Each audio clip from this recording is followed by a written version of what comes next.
Jokes aside, in this video, we're going to have a look at the RS line equipment that they released a couple of months ago, but we're also going to have a look at the Logitech Direct Drive and the Direct Drive ecosystem as a whole. After all, it has been 2 years, and only now we have more or less of a decent ecosystem. So Logitech sent most of this equipment for review. Of course, all opinions are my own. They sent everything except for this quick release. I did buy this quick release, and I must tell you, the site wasn't really that good. It was easy to buy, but there was no information. This took about 3 to 4 weeks to get to my door, and I had no information of what the hell was going on, if they were waiting for stock and all of that. But after a while I got this, but on the same time I was using the Direct Drive from Logitech, and after receiving it I used the Direct Drive for a month extra, so it was more or less a month and a half or 2 months of using the Direct Drive. So my opinions will be from a point of view of using it from a more long-term approach,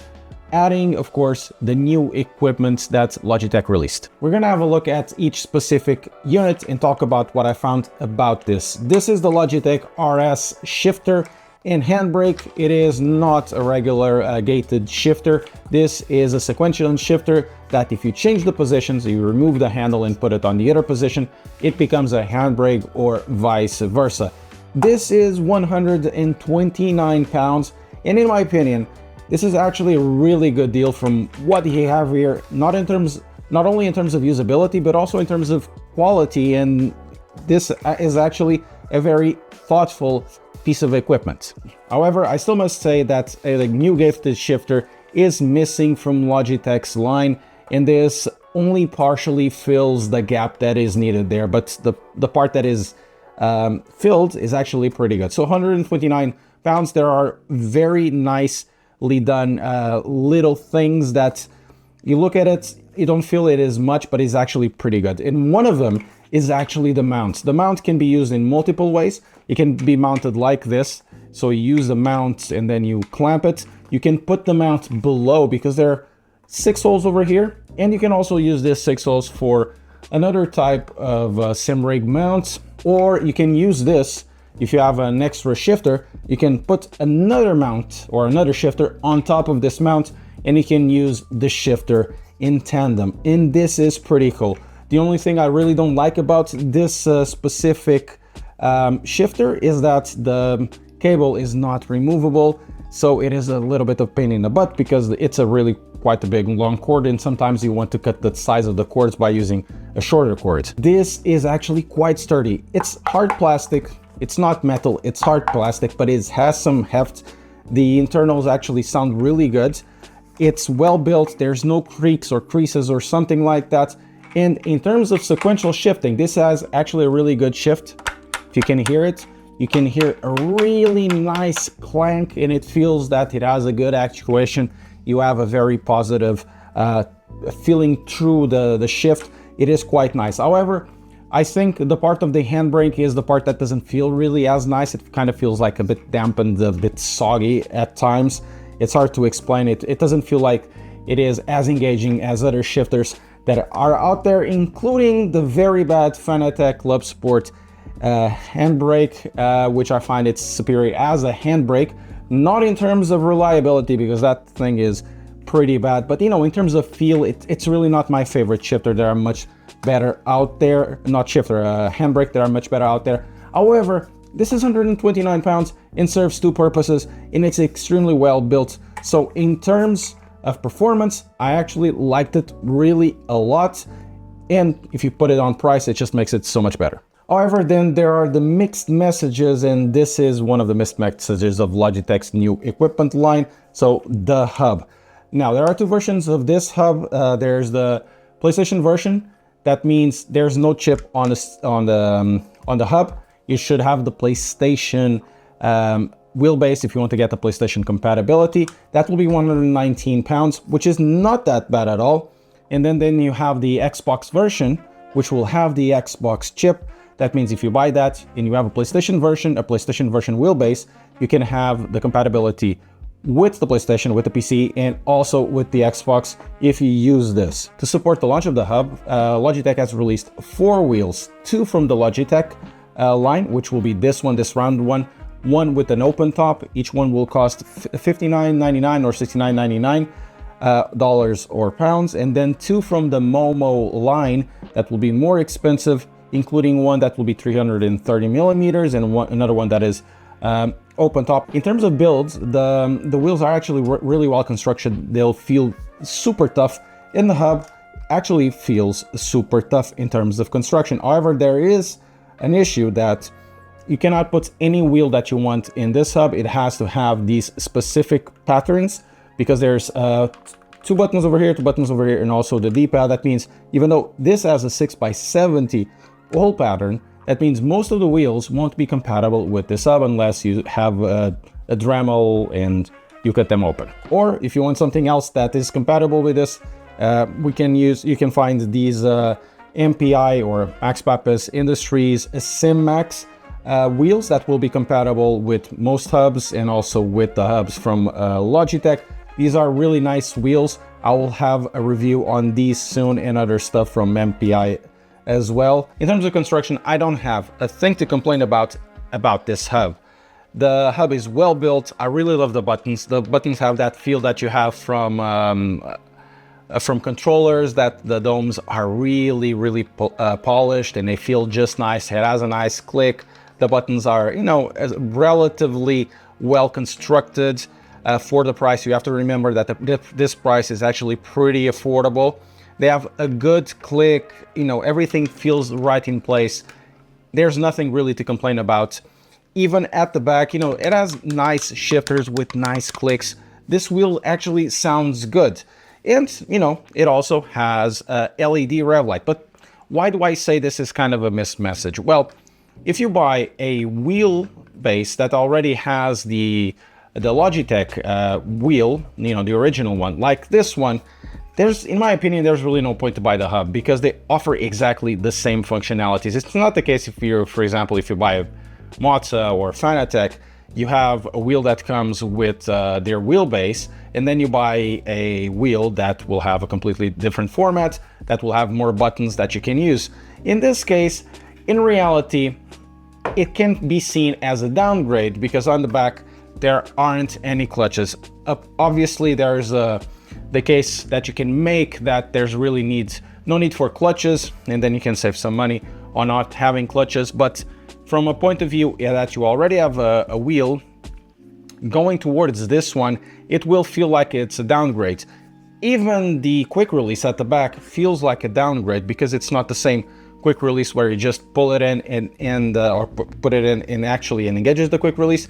This is more like a Fanatec QR1 quick release, where you have to push the sleeve down and then insert, which is not the case, for example, with their new QR system. But then there's the quick release, which is, in my opinion, the best product that they have launched in all of it. Not that the other ones were bad, the Handbrake is good, but this one is very useful and very thoughtful in the way they construct it, and other companies should take some notes from this. This quick release has two mounting systems. It has the 6x70 that a lot of wheels actually use, and it is one that is a bolt through. At the back, it will have space for nuts, and then at the front we'll have a 6x50.8, which will be compatible with that pattern, but also with the ones that are 3x50.8. I use this, for example, with the Bavarian SimTac Alpha, and also with the GSI GXL V2. With that one, I didn't really need any sort of adapter. It was a straight bolt through connected to the wheel.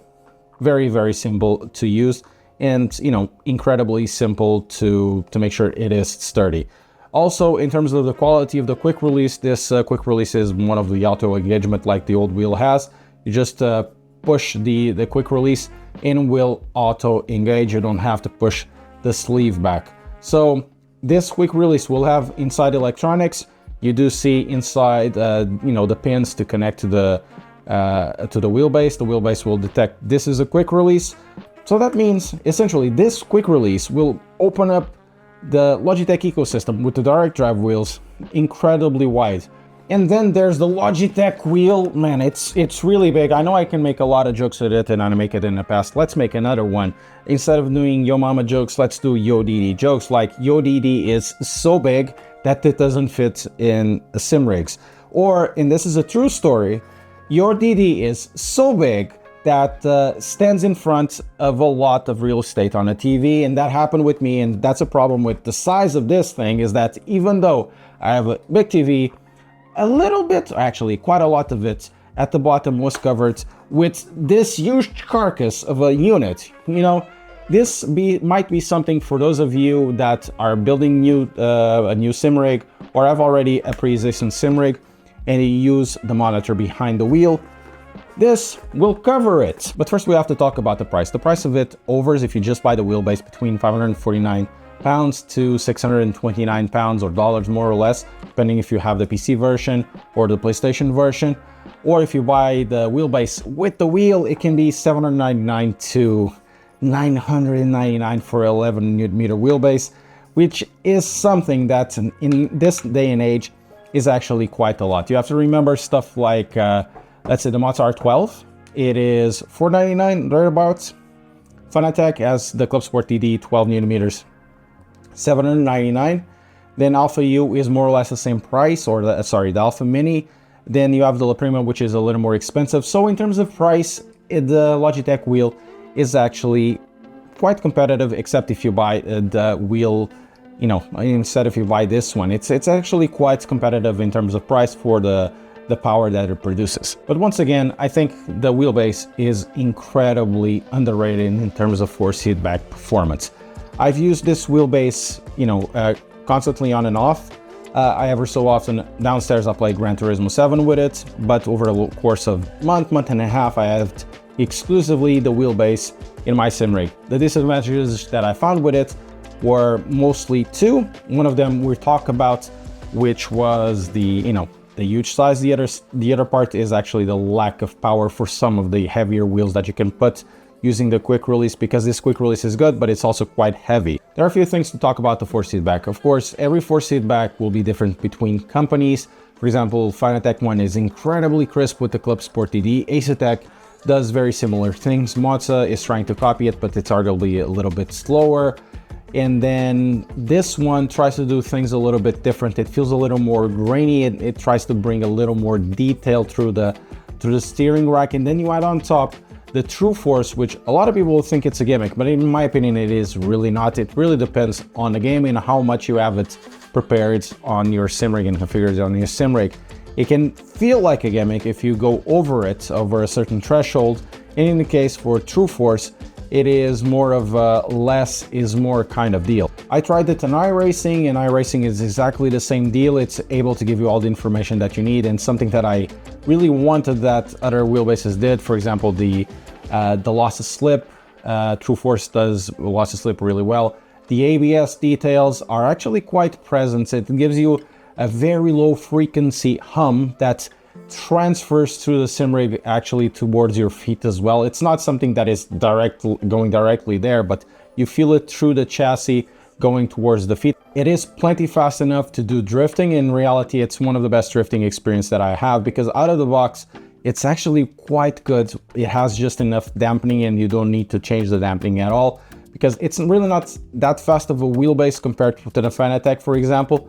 If so, it will have just enough the type of frequency that you want for drifting, the type of response that you want. Inaudibility 2 is pretty good, and I even went back to Dirt Rally to figure it out. I didn't need to do anything except to remove the dead zone. Other than that, the force feedback felt really good. It felt connected. It felt really engaging. And then you add this as well. It opens up flexibility on the Logitech ecosystem. You can add, you know, custom wheels like the Gomez or the Alpha Simtech or the Deltas or something like that. And because the patterns there are so common, in some of them, for example, with the Gomez wheels, the GSIs, I just bolted it directly. I didn't need anything to convert it to. You know, it's very easy to install to a small adapter plate, the sim racing machines that I sometimes use, for example, with Fanatec. You know, it's just plug and play, and that's basically it. opens up so many possibilities, but because of the weight of this and also the weight of the wheel, it means that you really need to crank up a little bit more of the power because it will feel a little more numbed down. So in terms of force feedback and use of this wheelbase, it is incredibly underrated. It does have a downside though, is that it is not as flexible in terms of controls from software. There's, for example, no way to decrease the amount of effects you want to feel, or the slew rate of it, or if you want to use some sort of spring effects. It's more simplistic, and Mozza's own EQ system is actually pretty nice because you can tighten up some sort of effects on one end or remove some sort of effects on other end. That can be quite useful, for example, in Assetto Corsa Competizione, to extract more information out of the system. There's really no way to do that, and the Logitech, it's incredibly simplistic. Fortunately enough, what they have actually serves most of the purposes. The Logitech Direct Drive ecosystem has been out for 2 years, so there's equipment coming in.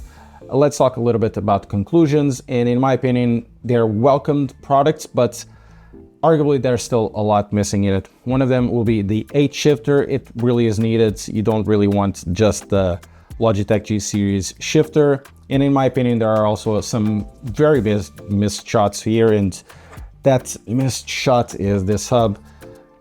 I don't know, this feels like a thing built by committee. I don't understand why they did this. I think there are more important products, or if this could be done in a different way, that would add more possibilities, more buttons, something that would be different than the original wheel.